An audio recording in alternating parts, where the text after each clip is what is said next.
మహాగణాధిపతయే నమః. ఓం గురుభ్యో నమః. ఓం శ్రీమాత్రే నమః. పరమేశ్వర స్వరూపమైనటువంటి జ్యోతిష, వాస్తు మరియు ఇతర అనేకమైనటువంటి శాస్త్రములను మనకు అందించినటువంటి మహర్షులకి నమస్కారం. హయగ్రీవ హయగ్రీవ హయగ్రీవేతియో వదేత్తస్య నిస్సరతే వాణి జహ్నుకన్యా ప్రవాహవత్. అరుణాం కరుణాతరంగితాక్షీం ధృతపాశాంకుశపుష్పబాణచాపాం అనిమాదిభిరావృతాం మయూకైః అహమిత్యేవ విభావయే భవానీం. శ్రీమాత్రే నమః. ప్రేక్షకులకి ఆ లలితాంబిక అమ్మవారి యొక్క అనుగ్రహం పరిపూర్ణంగా కలగాలని మనస్ఫూర్తిగా కోరుకుంటూ ఈరోజు మనము 2024 సంవత్సరం ఆంగ్ల నూతన సంవత్సరంలో గ్రహాల యొక్క స్థితి ఎలా ఉండబోతుంది. మనది సర్వసాధారణంగా ఉగాదికి చెప్పుకుంటాం, కాకపోతే చాలామంది ఏంటంటే జనవరి నుంచి కొన్ని ప్లానింగ్స్ చేసుకుంటూ ఉంటారు.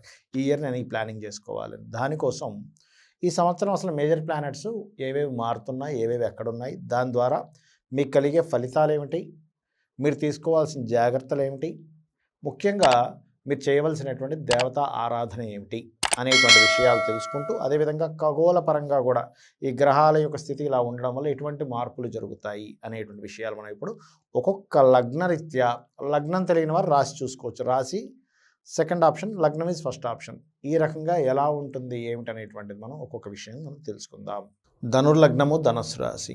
మీ లగ్నం వారికి లగ్నం తెలుస్తే లగ్నం, లేకపోతే రాశి. ఈ 2024 సంవత్సరంలో గురువు మొట్టమొదటిగా 5వ స్థానంలో సంచరిస్తూ తర్వాత 6వ స్థానంలోకి వెళ్తున్నాడు. అయితే ఈ 5లో ఉండేటువంటి గురువు ప్రత్యేకంగా మీకు ఇంతకాలము ఏదో ఊహ లేకపోతే ఏదో అవుతుంది అనేటువంటి భయాన్ని తొలగిస్తాడు.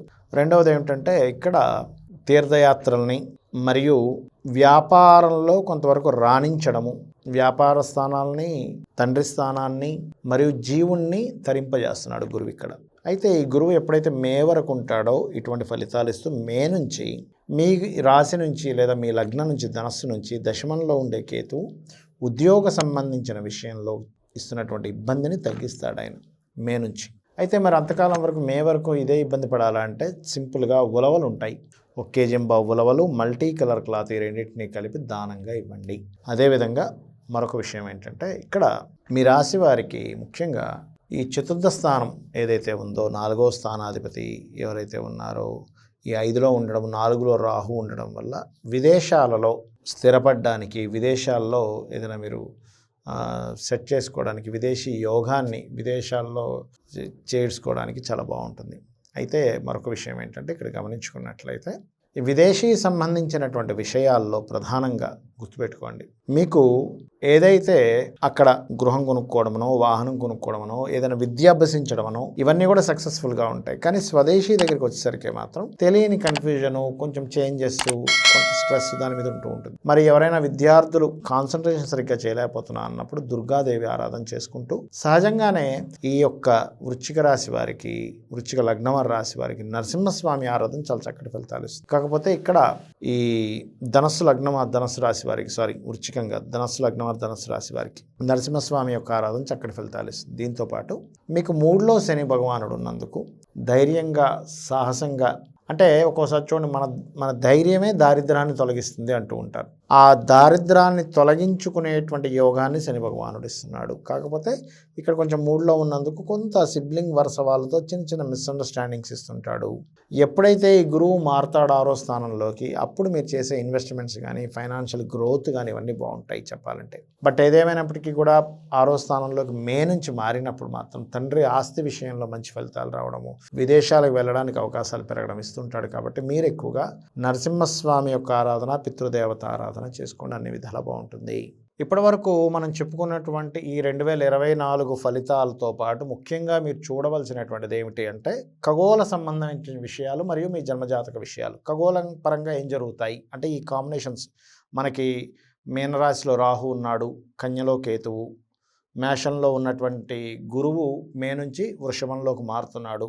అదేవిధంగా మనకి ఈ యొక్క శని భగవానుడు, కుంభరాశిలో ఉన్న శని భగవానుడు ఈ సంవత్సరం మొత్తం ఎలాంటి ఫలితాలు ఇస్తారు అని చెప్పి చూసుకున్నట్లయితే జనవరి నుంచి ఏప్రిల్ 14 వరకు కొద్దిగా ఈ వైరస్లకు సంబంధించింది ఏదైనా కొంత స్ట్రెస్ అనేటువంటిది ఇస్తూ ఉంటారు. ఒకటి. రెండవది, ఎప్పుడైతే మనకి ఈ కన్యారాశిలో కేతువు యొక్క సంచారం జరుగుతుందో సంవత్సరం ఇంకా 5 నెలలు ఉంటాడు అక్కడ. కాబట్టి ల్యాండ్ ప్రదేశంలో కేతు ఉన్నాడు. కాబట్టి ఈ ల్యాండ్ ప్లేసెస్లో కేతు ఉన్నందుకు ల్యాండ్స్ రేట్ ఏవైతే ఉన్నాయో గతంలో వెళ్ళినంత ఫాస్ట్గా వెళ్ళకుండా కొంచెం స్లోగా మూమెంట్ అనేటువంటిది ఉంటుంది. కొన్ని ప్రదేశాల్లో ఆగుతుంటుంది కూడా ఈ ల్యాండ్స్ రిలేటెడ్ సంబంధించిన విషయాల్లో. కాబట్టి రియల్ ఎస్టేట్ రంగాల వాళ్ళు, అదేవిధంగా ఏదైనా సరే కొంతమంది చూడండి, ఒక ల్యాండ్ అమ్మేద్దాం అనుకుని ఆగుతారు, మళ్ళీ ఇంకొన్ని రోజుల తర్వాత అమ్ముతున్నప్పుడు పెరుగుతుందేమో అని. కాబట్టి అట్లాంటివి ఏమి పెట్టుకుండా అమ్మాలనుకునేవాడు అమ్మేసేయండి. అదేవిధంగా ఎక్కువ ఎక్స్పెక్టేషన్స్ పెట్టుకొని మాత్రం ల్యాండ్ మీదకి 1 సంవత్సరంన్నర వరకు దెక్కండి. ఇది ముఖ్యంగా గుర్తుపెట్టుకోండి. ఇక మరొక విషయం ఏంటంటే, ఇక్కడ ఈ మీన రాశిలో రాహు అనేటువంటిది గురుచండాల యోగం ఏర్పడింది, గుర్తుపెట్టుకోండి. ఈ గురుచండాల యోగం ఎటువంటి డేంజర్ అంటే, ముఖ్యంగా ఈ పాస్టర్స్ కావచ్చు, పౌరహిత్య రంగాల్లో ఉన్నటువంటి వారు కావచ్చు, ఎనీ గైడింగ్ రిలేటెడ్ వృత్తుల్లో ఉండేటువంటి వారు కావచ్చు, లాయర్లు కావచ్చు, జడ్జిలు కావచ్చు, టీచర్లు కావచ్చు, ఎనీ కన్సల్టెన్సీ సెంటర్స్ నడిపేటువంటి వారు కావచ్చు, జాగ్రత్తగా ఉండాలి. అయితే మరి జాగ్రత్త అంటే ఏం చేయాలండి? ముఖ్యంగా ఈ రంగాల్లో ఉన్న వాళ్ళందరూ కూడా, ప్రవచనకర్తలు కావచ్చు, వీళ్ళందరూ కూడా గుర్తుపెట్టుకోండి, ముఖ్యంగా దుర్గా ఆరాధన, పితృదేవత ఆరాధన అందరూ చేయాలండి. వీళ్ళు మాత్రమే కాకుండా పితృదేవత ఆరాధన అందరూ చేయాలి. బికాజ్ ఆఫ్ మనకి గురు రాసుల్లో రాహు యొక్క సంచారం జరుగుతూ గురుచండాల యోగం ప్రస్తుతం ఉంది కాబట్టి. అంటే ఇప్పుడున్న గోచార గ్రహాలు, ఇప్పుడు మనం చెప్పుకున్నది ఏదైతే 2024 ప్రతి లగ్నము రాశిని చెప్పుకున్నది ఏదైతే ఉందో అది గోచార ఫలితాలు. అంటే బయట ఉన్నటువంటి వాతావరణం కావచ్చు, మార్కెట్ కావచ్చు, ట్రాఫిక్ కావచ్చు, వీటికి సంబంధించినటువంటి విషయం ఏదైతే ఉందో ఇట్స్ వెరీ క్లియర్, ఈ గోచార ఫలితాల వల్లే తెలుస్తుంది. దీన్ని బట్టి ఏమిటి, ఇప్పుడు గోచారంలో ఇలా ఉంది కాబట్టి నేను ఈ జాగ్రత్త తీసుకోవాలి, ఈ విషయంలో ఈ స్టెప్ తీసుకోవాలి, ఈ విషయంలో ఈ నిర్ణయాలు తీసుకోవాలని చెప్పేదే గోచార ఫలితాలు. కాబట్టి ఈ యొక్క గోచార ఫలితాలని మరియు మన యొక్క జన్మజాతక ఫలితాలని తెలుసుకుంటూ, కాలం ఎలా ఉంది అని చెప్పి తెలుసుకోవాలి. ముఖ్యంగా గోచారం వల్ల తెలుసుకుంటూ మీరు ఆ యొక్క అమ్మవారి అనుగ్రహాన్ని, ఆ పితృదేవతల అనుగ్రహాన్ని, ఎందుకంటే మరీ చెప్తున్నాను, ఇప్పుడున్న కండిషన్లో పితృదేవతలకు ఎక్కువగా చేసుకోవాలి ఈ సంవత్సరం, ప్రత్యేకంగా చేసుకుంటూ మీరు ముందుకు వెళ్తారని చెప్పి కోరుకుంటూ, మీ యొక్క జీవితాన్ని సక్సెస్ఫుల్ అవ్వాలని మనస్ఫూర్తిగా కోరుకుంటూ, శ్రీమాత్రే నమః.